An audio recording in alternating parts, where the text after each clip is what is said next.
the lamps. And serve is here to guide and enable our students to light the traditional lamp.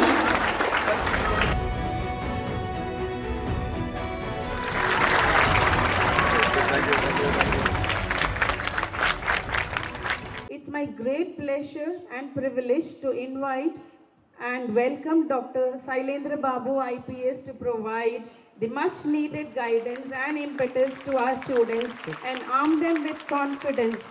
Sir, the floor is yours. Hello students. Are you happy? I'm very happy to meet all of you, especially at the time of your public examination. So my dear children, சில ஆண்டுகளுக்கு முன்னதாக நானும் உங்களை மாதிரி ஒரு அரசு பள்ளிக்கூடத்தில், நீங்க கூட இங்கிலீஷ் மீடியத்தில் படிக்கிறீங்க, நான் தமிழ் மீடியத்தில் படித்து ஒரு மிகப்பெரிய மாபெரும் தமிழ் கனவோடு ஒரு டாக்டராக வேண்டும் என்ற ஆசையோடு படித்து முடிஞ்ச வரைக்கும் ஓரளவுக்கு நல்ல மார்க் எடுத்து, ஆனால் அந்த டாக்டர் ஆக முடியாமல் அந்த விரக்தியில் அக்ரிகல்ச்சரல் பிஎஸ்சி படித்து ஐபிஎஸ் தேர்வில் பாஸ் பண்ணி காவல்துறையில் 36 ஆண்டுகள் படிப்படியாக பதவி உயர்வு பெற்று இந்த தமிழ்நாட்டு காவல்துறையினுடைய தலைமை இயக்குநராக, படைத்தலைவராக, அந்த துறையிலேயே மிக உயர்ந்த பதவிக்கு நான் வந்து இப்போ ரிட்டையர்ட் ஆகி, எனக்கு அதுக்கு பிறகு கூட இந்த வாய்ப்பு எனக்கு கொடுத்துருக்குறாங்க. ஸோ நான் அவங்களுக்கு சொல்லக்கூடியது, மை டியர் சில்ட்ரன், இந்த உலகத்தில் நீங்கள் ஆக முடியாதது எதுவும் கிடையாது. இந்த உலகத்தில் நீங்கள் செய்ய முடியாதது எதுவும் கிடையாது. இந்த உலகத்தில் நீங்கள் அடைய முடியாதது எதுவும் கிடையாது. There is nothing in this world you cannot be. There is nothing in this world you cannot have. There is nothing in this world you cannot do.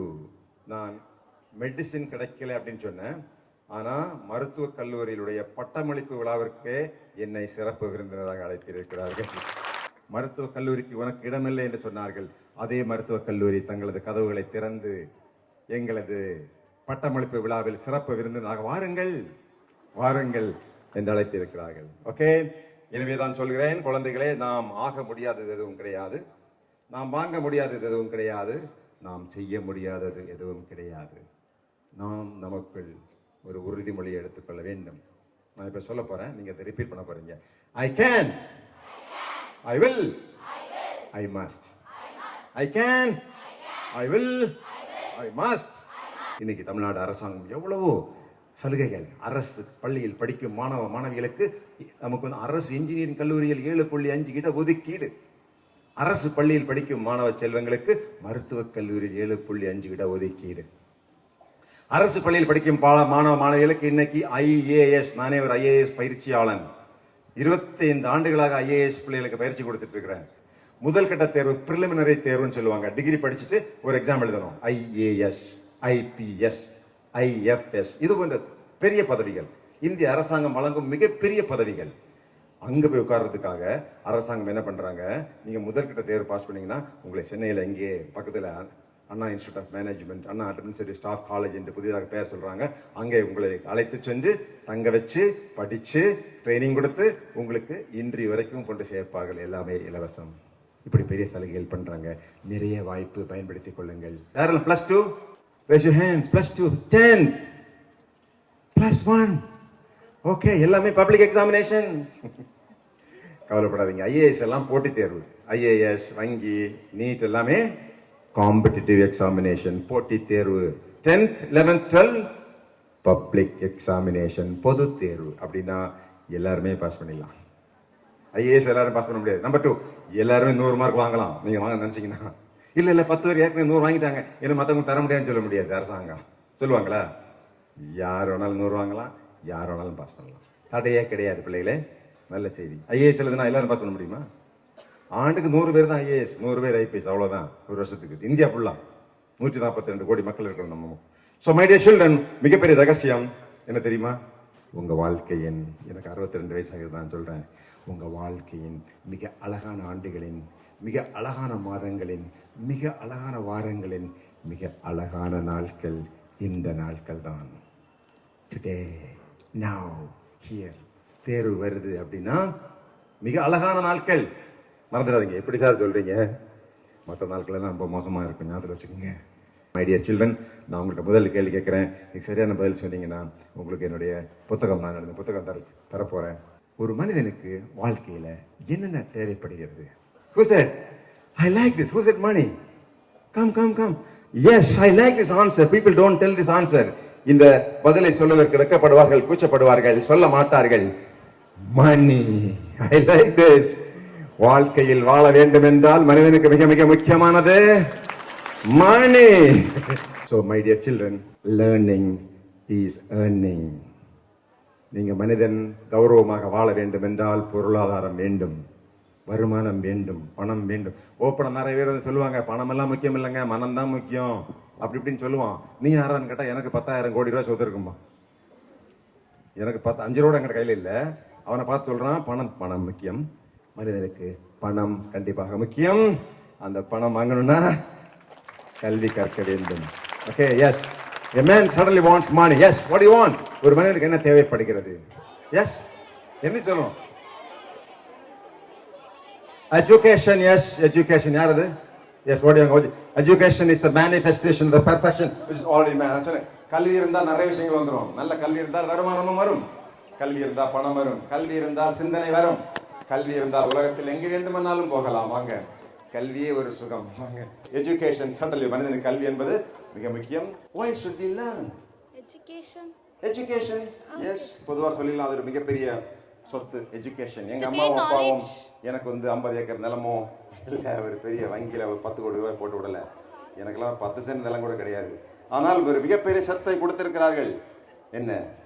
கல்வி. Yes, that's a good answer. கல்வி, education தரமான கல்வி. Wow, நிம்மதி. That's nice. We want peace. நிறைய பேருக்கு அந்த பணம் இருந்தாலும் பொருள் இருந்தாலும் மன நிம்மதி இல்லை, இல்லைங்களா? ஸோ அதுக்கு நிறைய காரணங்கள் இருக்கலாம். எப்போது மனிதனுக்கு மன நிம்மதி வரும்? எக்ஸாமினேஷன் நாளைக்கு, இன்னைக்கு மன நிம்மதி வருமா சார்? நம்ம எக்ஸாம் வரப்போது தெரியும்ல சார். அதுக்கு முன்னாடி நம்ம பிராக்டிஸ் பண்ணிட்டோம்னா நம்ம ஓகே. மன நிம்மதி ஒரு பெரிய கேள்வி. இந்த கேள்வி நம்ம அப்புறம் வருவோம். நிறைய மன நிம்மதி வரணும்னா நம்மகிட்ட என்ன இருக்கோ அது போதும் அப்படின்னு நினைச்சீங்கன்னா ஒரு மன நிம்மதி வரும். இன்னொரு மன நிம்மதி இருக்கு, அது அப்புறம் பேசுவோம். Okay, yes. மன நிம்மதி, மென்டல் பீஸ். எஸ், ஒரு மனிதனுக்கு என்ன வேணும்? ஹாப்பினஸும் நல்ல கல்வியும் சார். இது எனக்கு ரொம்ப பிடிச்சதுமா. ஹாப்பினஸ். மை டியர் சில்ட்ரன், மன மகிழ்ச்சி. உண்மையில நான் உங்களை பாராட்டுறேன். நான் கேட்டேன், நீங்க மகிழ்ச்சியாக இருக்கிறீர்களா? என்ன சொன்னீங்க எல்லாரும்? ஆமா, உண்மையிலே மகிழ்ச்சியாக இருக்கிறீங்களா? கேர்ள்ஸ், மனிதனுடைய வாழ்க்கையின் நோக்கம், the meaning, மனிதனுடைய வாழ்க்கையின் பொருள், அதன் நோக்கம், இவை அனைத்தும் மன மகிழ்ச்சி என்றான் Aristotle. What's that a girl want? Hello? Wow, this is very good. Health. உடல் நலம் மனிதனுக்கு மிக மிக முக்கியமானது. மனிதனுக்கு உடல் நலம். ஹலோ, வாங்க. S, hello. எஸ், குறிக்கோள் வேணும் sir. Yes, a definite aim in my life. வாழ்க்கையில் ஒரு குறிப்பிட்ட குறிக்கோள். ஒரு டாக்டர், ஒரு இன்ஜினியர், ஒரு IAS அதிகாரி, ஒரு தொழில் அதிபர், ஒரு சமூக சேவகர். யார் சொன்னது? Yes, aim. Definite aim in the life. Hello, சொல்லுங்க. ஹார்ட் ஒர்க்கரா இருக்கணும். Hard worker. ஓகே, அது நல்ல வார்த்தை தான். ஹார்ட் ஒர்க் நல்ல வார்த்தை தான். ஆனா அந்த எக்ஸாம் எழுதுறது ஹார்ட் ஒர்க் நினைக்கிறீங்களா? நிறைய பேர் நினைக்கிறாங்க, உங்க அப்பா அம்மாவோட தப்பா சொல்லுவாங்க, செல்லம் குழந்தை ரொம்ப கஷ்டப்பட்டு படிமா, அதுக்கு பிறகு வாழ்க்கை ஜாலியா இருக்கும் சொன்னாங்களா? அப்படிலாம் வாழ்க்கை ஜாலியா இருக்காது. கஷ்டப்பட்டு படிச்சு மெட்ராஸ் மெடிக்கல் காலேஜ் போய் சேர்ந்தாலும் அங்க இதோட பயங்கரமாக கஷ்டப்பட வேண்டியிருக்கும். அங்க படிப்பு இன்னும் கடினமாக இருக்கும். உண்மையிலேயே படிப்பது என்பது கடினமான விஷயம் இல்ல, படிப்பது என்பது சுகம். முடிஞ்சு போச்சுங்களா? அவ்வளவுதானே? சோ கஷ்டப்பட்டு கிடைக்கிறது ரொம்ப சந்தோஷமா, ரொம்ப சிரமப்பட்டு பல முயற்சிகள் எடுத்து அதுக்கு பிறகு கிடைக்கக்கூடியது மிகப்பெரிய சுகம். ஓகே, எத்தனை பேருக்கு 10th 12th எக்ஸாம் பார்த்து கொஞ்சம் பயம் வருது? Okay, down. எத்தனை பேருக்கு கொஞ்சம் கொஞ்சம் மனக்கவலையா இருக்கு? எவ்வளவு மார்க் வருமோ? ஓகே, பரவாயில்ல, பயம் மனக்கவலை. எத்தனை பேருக்கு கொஞ்சம் கொஞ்சம் கொஞ்சம் பீதியா இருக்கு? நல்லதுதான். ஆக்சுவலா இது இருக்கிறது ரொம்ப நல்லது, கவலைப்படாதீங்க. It's good. It's called anxiety. இதுக்கு பெயர் ஆன்சைட்டி. கொஞ்சம் பதட்டம் கொஞ்சம் இருக்கிறது நல்லதுதான். அப்போ நம்ம ஒழுங்காக படிப்போம் என்று நம்ம எடுத்துக்கொள்ளலாம். மாணவிகளே, உங்கள் பயத்தை எல்லாம் கைவிடுங்க, நல்லா படிங்க அப்படின்னு நான் சொன்ன உடனே உங்கள் பயமெல்லாம் போயிடுமா? இந்த பயத்தை நீங்கள் தான் அனுபவிக்க வேண்டும், நீங்கள் தான் அதை கையாள வேண்டும், நீங்கள் தான் அதை எப்படி எதிர்கொள்வது என்று கண்டுபிடிக்க வேண்டும். இதுக்கு சைலேந்திர பாபு எந்த விதமான ரெமிடி, மருந்தும் அல்லது ஒரு தீர்வையும் சொல்ல மாட்டான். ஏனென்றால் அவனுக்கு தெரியாது, அவனே பயந்தவன். கணிதம் பயமா இருக்கா? நிறைய கணிதம் போட்டு பாருங்க. ஆங்கிலம் பயமா இருக்கா? அதை திருப்பி மீண்டும் பண்ணுங்க. இது தவிர வேற வழியே கிடையாது. நாம் எதுக்கு பயப்படுறோமோ அதை செய்ய வேண்டும். ஒரு மாணவிக்கு வந்து மேடையில பேசுறதுக்கு பயம் வச்சுக்கோங்க. அவங்க நல்லா பேசினாங்க, ஜெனிஃபா. ஆனால் ஒரு மாணவிக்கு மேடையில் பேசுறது பயம்னா அவங்க என்ன செய்யணும்? நிற்கணும், பேசி பார்க்கணும், ஏதோ ஒன்று பேசி பார்க்கணும். தொடர்ந்து 2-3 பேசும்போது அது ஆட்டோமேட்டிக்காக வந்துடும். நாம் ஏன் படிக்க வேண்டும்? நாம் ஏன் கல்வி கற்க வேண்டும்? மனிதனுக்கு என்ன வேண்டும்? தமிழ் மொழி தான் ஏன் கற்க வேண்டும்? 80 மில்லியன் 8 கோடி மக்கள் பேசும் மொழி தமிழ் மொழி. இங்கிலாந்து மக்கள் கூட 8 கோடி மக்கள் கிடையாது. அந்த மொழி 3000 ஆண்டுகள் ஆன மொழி. அதில் இலக்கியம், இலக்கணம், நூல்கள் எல்லாம் எழுதி வச்சிருக்கிறாங்களே, பாரதியார் எழுதி வச்சிருக்கிறாரு. இதெல்லாம் கற்க வேண்டாமா? அந்த சுகத்தை நான் அனுபவிக்க வேண்டாமா? எனவே நான் படிக்கிறேன். நான் ஏன் ஆங்கிலம் படிக்க வேண்டும்? உலகத்தில் இருக்கிற 2004 நாடுகளில் ஆங்கிலம் பேசுகிறார்கள். எந்த நாடுக்கு போனாலும் நீங்க ஆங்கிலத்தில் பேச முடியும். உயர்கல்வி, அறிவியல் அறிஞனாக நீங்க உலகத்தில் உள்ள மக்களோடு பேச வேண்டும் என்று சொன்னால் ஆங்கிலம் கூட போதாது. உலக அறிஞர்கள் பேசும் மொழி கணிதம். உலக அறிஞர்கள் பேசுவார்கள். என்ன பேசுவாங்க தெரியுமா? F = G × M × M1 × M2 / R². இதுதான் உலக அறிஞர்கள் பேசும் மொழி. இதுக்கு என்ன பேரு? What is this? F = force = G × M1 × M2 / R². உலகத்திலேயே மாபெரும் அறிவியல் அறிஞன் கண்டுபிடித்த கணிதம். Principia Mathematica. எஸ், ஓடிவாங்க புக் இருக்கா? கிராவிட்டி ஓடிவாங்க. யார் சொன்னாங்க? வாங்க. I'm going to give the same shawl they gave to me to you. ஏனென்றால் எனக்கு பிடித்த மிக அற்புதமான மனிதன் sir Isaac Newton. Principia Mathematica அப்படிங்கிற ஒரு அற்புதமான நூல். இவனை விட சிறந்த அறிவியல் அறிஞன் இது வரைக்கும் பிறந்ததே கிடையாது. அவர் பேரை சொன்னதுனால எனக்கு அணிவித்த அதே ஷால் உங்களுக்கு போட போறேன். கங்க்ராச்சுலேஷன்ஸ். என்ன பேரு? முத்துமீனா. உலகத்தில் மாபெரும் அறிவியல் அறிஞன் சர் ஐசக் நியூட்டன் பெயரை உச்சரித்ததுக்காகவே உங்களுக்கு இந்த மாபெரும் மரியாதை. அறிவியல் அறிஞர்களை நாம் தெரிந்து வைத்துக் கொள்ள வேண்டும். கடைசியாக பிள்ளைகளை இப்போ என்ன பண்ணலாம் அப்படின்னா, சில சின்ன டிப்ஸ் நான் கொடுக்குறேன். இன்னும் சில நாட்கள் இருக்கு எக்ஸாமினேஷனில். நீங்கள் இது வரைக்கும் படித்த பாடங்களை மீண்டும் ஒரு முறை திரும்பி படிங்க. அது ரொம்ப முக்கியம். உங்கள் ஆசிரியர் என்ன சொல்லுவாங்க தெரியல. ரொம்ப நீங்கள் கண்டிப்பாக புதிய பாடம் படிக்கணும்னா மட்டும் படிங்க. மற்றபடி ஏற்கனவே படித்த பாடத்தை மட்டும் ஒரு முறை படித்து பாருங்கள். ஏதாவது ஒரு பாடம் எழுதி பார்க்கணும்னு ஆசைப்பட்டீங்கன்னா அது கூட நீங்கள் எழுதி பார்க்கறதுக்கு நேரம் இருக்குது. ஸோ இரவு நீங்கள் வழக்கமாக எத்தனை மணிக்கு தூங்குறீங்களோ அந்த நேரத்தில் தூங்குறது நல்லது. மேபி 1/2 மணி நேரம் 1 மணி நேரம் நீங்கள் எக்ஸ்ட்ரா நீங்கள் படிக்கலாம். அதேமாதிரி காலைல எத்தனை மணிக்கு எந்திக்கிறீங்களோ ஆல்மோஸ்ட் அந்த நேரத்தில் நீங்கள் எந்திங்க. ஆனால் இந்த கடைசி நிமிடத்தில் படிக்கிறது உண்மையிலே பிரயோஜனமாக இருக்கும். லாஸ்ட் மினிட்ல நீங்கள் வாசிக்கிறதெல்லாம் ரொம்ப பயனுள்ளதாக தான் இருக்கும். மனதில் இருக்கும். நீங்கள் அதை முயற்சி பண்ணுவீங்க. படிக்காமல் இருந்துடாதீங்க. ஒரு நிமிடம் கூட நீங்கள் வேஸ்ட் பண்ணாதீங்க. அதை தேர்வுக்கு அன்னைக்கு நீங்கள் ஒரு 1 ஹவருக்கு முன்னாடி முடிஞ்சா, இப்போ 10 மணிக்கு எக்ஸாம்னா 9 மணிலேருந்து படிக்க வேண்டிய தேவை இருக்காது. படிக்காதீங்க. கொஞ்சம் ரிலாக்ஸாக இருங்க. ஸ்கூலுக்கு போகும்போது உங்கள் அப்பா மோட்டார் சைக்கிள் பின்னாடி உட்காந்துட்டு படிச்சுட்டு இருக்காதீங்க. இல்லை பஸ்ஸில் உட்காந்து படிக்காது. அந்த பதட்டம் இன்னும் கூடுறதுக்கு வாய்ப்பு இருக்குது. ஸோ அதை உங்களுக்கு அவாய்ட் பண்ணிடலாம். எக்ஸாம் ஹாலுக்கு முன்னாடி போகும்போது ஒரு பெண்ணுக்கு 2 பென் எடுத்துகிட்டு போங்க. ஒரு பென்சிலுக்கு 1ன்னா 2 எடுத்துகிட்டு போங்க. பேனா ஒர்க் பண்ணாமல் இருக்கும், பென்சில் ஒர்க் பண்ணாமல் இருக்கும். எக்ஸாம் ஹாலில் டென்ஷன் அதிகமாக இருக்கும். எரேசர் அதே மாதிரி ஷார்ப்பனர் இதெல்லாம் சரியாக எடுத்துகிட்டு போங்க. கொஞ்சம் அட்வான்ஸாக 5 மினிட்ஸ் முன்னாடி போங்க. லேட்டாக போயிடாதீங்க. எக்ஸாம் ஹால் எல்லாம் உட்காந்துட்டாங்க. இந்த மாதிரி கொஸ்டின் கொடுக்க போகிறாங்க. கொஸ்டின் பேப்பர் கொடுத்து நீங்கள் உடனே திறக்கக்கூடாதுன்னு சொன்னால் அதை அவசரப்பட்டு உள்ளே வந்து பார்க்காதீங்க. ஆன்சர் ஷீட் அல்லது கொஸ்டின் பேப்பர் சும்மா ரிலாக்ஸாக இருங்க. எழுத ஆரம்பிங்கன்னு சொன்னோட ஓடி போய் பதறிப்பு இருக்காதீங்க. குவைட்டாக 1 2 3 4 5 6 7 8 9 10 கவுண்ட் பண்ணிவிட்டு அப்புறம் ஆரம்பிச்சு பாருங்கள். ஒரு ஜெனரலாக பாருங்கள் என்னென்ன இருக்குது, என்ன மாதிரி கேள்விகள் இருக்குன்னு சும்மா ஜெனரலாக ஒரு வாட்டி பார்த்துக்குங்க. பெரும்பாலும் உங்களுக்கு ஐடியா கிடைக்கும். இப்போ நீங்கள் ஆன்சர் ஆரம்பிக்கும் போது 1 வேர்டு 2 வேர்ட்ஸ்லாம் இருக்குன்னு நினைக்கிறேன். அதே பேட்டர்னாக இருக்கும். ஒரு பர்டிகுலர் கொஸ்டின் உங்களுக்கு சரியாக தெரியல அல்லது புரியல சந்தேகமாக இருக்குது அப்படின்னா தயவு செஞ்சு அதை நீங்கள் உடனே அட்டன் பண்ணி டைம் வேஸ்ட் பண்ணாதீங்க. டைம் கிடையாது. ஸோ அதை விட்டுட்டு மற்ற கேள்விக்கு போகலாம். எல்லாம் முடித்த பிறகு இந்த கேள்வியை நீங்கள் மறுபடியும் அட்டன் பண்ணி பார்க்கலாம். ஒரு கேள்வியை ஒரு முறைக்கு தயவு செஞ்சு 2 முறை படித்து இது என்ன தான் கேட்குறாங்க அப்படிங்கிறத கன்ஃபார்ம் பண்ண பிறகு எழுத ஆரம்பிங்க. ஸோ எல்லாம் முடிஞ்ச பிறகு 3 மணி நேரம் இன்னும் அரை மணி நேரம் இருக்குன்னா சரியாக தான் எழுதியிருக்கேன்னு சொல்லி கொடுத்து வந்துடாதீங்க. 1 or 2 கொஸ்டின்ஸ் நீங்கள் ஒமிட் பண்ணியிருப்பீங்க.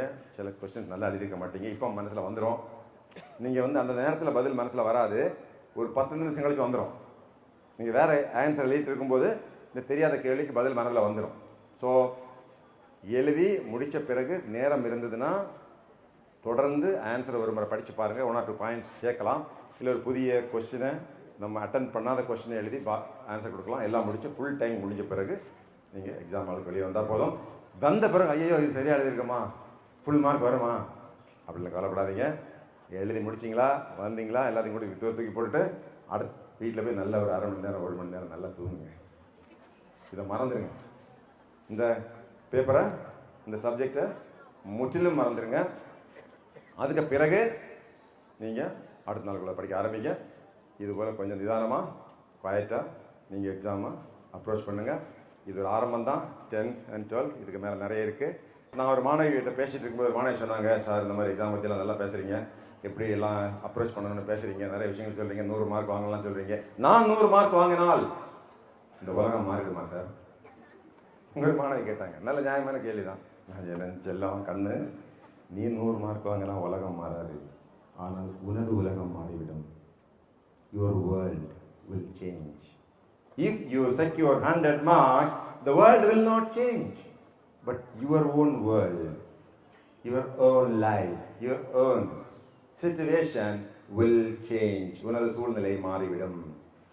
சென்னை மருத்துவக் கல்லூரி அல்லது மெட்ராஸ் மெடிக்கல் காலேஜில் நீங்கள் சேர்ந்தீங்கன்னா உலகம் மாறாது, உங்களது நிலைமை மாறிவிடும். நீங்கள் அன்னையிலிருந்து டாக்டர் என்று அழைக்கப்படுவீர்கள். நீங்கள் IAS தேர்வில் வெற்றி பெற்றால் இந்த உலகம் மாறாது, ஆனால் உங்களது உலகம் மாறிவிடும். உங்களுக்கு மரியாதை ஏற்பட்டுவிடும். உங்களுக்கு ஒரு மிகப்பெரிய பொறுப்பு, மாவட்டத்தை நிர்வாகம் செய்யும் ஒரு பொறுப்பு கையில் வந்துவிடும். உங்களது வேலைகள் சிறப்பாக அமையும். உங்களுக்கு உங்கள் மேலே நம்பிக்கை வந்துடும். எனவே மை டியர் சில்ட்ரன், இந்த அடுத்த சில நாட்களில் முழுமையாக ஈடுபடுங்கள். சிந்திச்சு பாருங்கள், எப்படி படிக்கலாம்னு யோசிச்சு பாருங்கள், எப்படி மீண்டும் ரிவைஸ் பண்ணுறதுன்னு திங்க் பண்ணி பாருங்கள். மீண்டும் ஒரு முறை எழுத வேண்டும் நினச்சிங்கன்னா எழுதி பாருங்கள். புதுசாக படிக்கணும்னு ரொம்ப விரும்புகிறீங்கன்னா படிக்கலாம். மற்றபடி உங்களால் முடிந்த 100%, நான் சொல்ல மாட்டேன் 100% மார்க்குகள் வாங்குங்கள் மாணவர்கள்னு சொல்ல மாட்டேன், 100% முயற்சி எடுத்து பாருங்கள் அப்படின்னு மட்டும் நான் சொல்லுவேன். Learning is a joy. My dear children, learning is a joy. கெமிஸ்ட்ரியில் வருமே ஆர்கானிக் கெமிஸ்ட்ரி, நமக்கு பிடிக்காத ஒரு கெமிஸ்ட்ரி. அதை ஏன் ஆர்கானிக் கெமிஸ்ட்ரின்னு ஏன் சொன்னாங்க? யாராவது சொல்லுங்க பாப்போம். சொல்லுங்க பாப்போம். இந்த பாயிண்ட் சொன்னீங்கன்னா உங்களுக்கு 5000 ரூபாய் கிடைச்சு மேடம் கொடுத்துருவாங்க. Tell me why this called organic chemistry? Yes. எந்த organs? Wow, brilliant, brilliant, congratulations. Please come. I really appreciate. Organic chemistry na organs, மனித உடல் உறுப்புகளில் உயிர் வாழும் உயிரினங்களுடைய உடல் உறுப்புகள் இருக்கும் carbon, hydrogen, oxygen, calcium, magnesium, sulphur, chlorine, bromine, iodine. உங்க பேர் என்னங்க? Pooja. I really like this answer, Pooja. Organic கெமிஸ்ட்ரினா 19ஆம் நூற்றாண்டுல உயிரினங்கள், மனித இனம், நமது உடம்பில் இருக்கும் தசைகள், செல்கள், அதுக்கு உள்ள இருக்கக்கூடிய தனிமங்கள், எலிமெண்ட்ஸ்.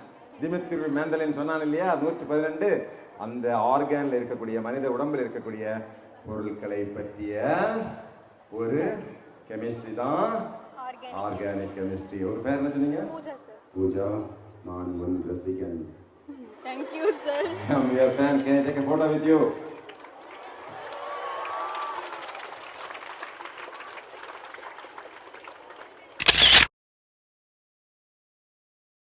All the best. படிப்பு சுகமாக இருக்கும். Thank you very much, my dear children.